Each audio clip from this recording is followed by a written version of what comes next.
টলিউডের খবর পেতে চান সাবস্ক্রাইব করুন টলি সিক্রেট আর পেয়ে যান আপনার পছন্দের তারকার লেটেস্ট আপডেট।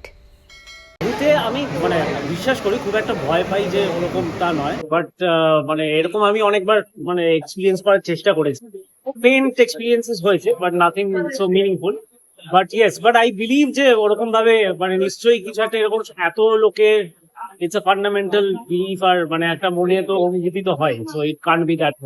শুটিং এর সময় ভূতের কোনো এক্সপেরিয়েন্স রয়েছে? না, শুটিং এর সময় ওরকম ভৌতিক এক্সপিরিয়েন্স হয়নি, কিন্তু আমরা যে যে লোকেশনে শুট করেছিলাম, তো সেই সমস্ত লোকেশন গুলো মানে এত হন্টিং টাইপের ছিল যে তখন স্পেশালি একটা জায়গা আছে আমাদের, আমি বলছি না কারণ মানে ওই জায়গাটা বললে it will act as a spoiler.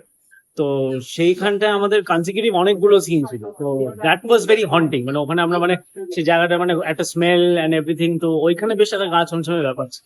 এটা কি শুধু হরর নাকি horror comedy mix? Horror comedy mix আছে, বা একদম হরর কমেডি বলতে পারো, তার সাথে মানে থ্রিলিং ফ্যাক্টরও আছে একটা, ক্রাইমেরও একটা অ্যাঙ্গেল আছে, সো সব মিলিয়ে মিশিয়ে আছে। বাট ইয়েস, মানে যদি সেরকম বলতে হয় হচ্ছে হরর কমেডি হিসেবে ট্রিট করে যেতে পারে। আর মানে এটা আর আজকে আর মানে বলতেই আর কিরকম লাগছে, মানে তার জন্য একটু মানে আসার আগে অব্দিও হয়েছিলাম, কিন্তু ডাউন তো লাগেই, কারণ এরকম এসছি আবার সে একই লোকজন একই আর তখন সব মাথায় আসে তো যে এই সব যে এত এক্সপিরিয়েন্স হয়েছে, যে এত শুট এক্সপিরিয়েন্সেস এন্ড এভরিথিং।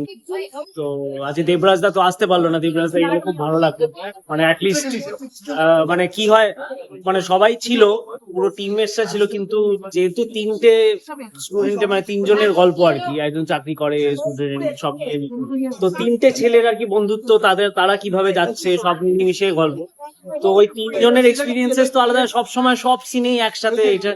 তো মানে খুবই মানে আর এক্সপিরিয়েন্সের কথা আর কি বলবো, মানে এত মজা করে এটা করেছি, মানে এটা আর মানে খুবই খারাপ লাগছে আর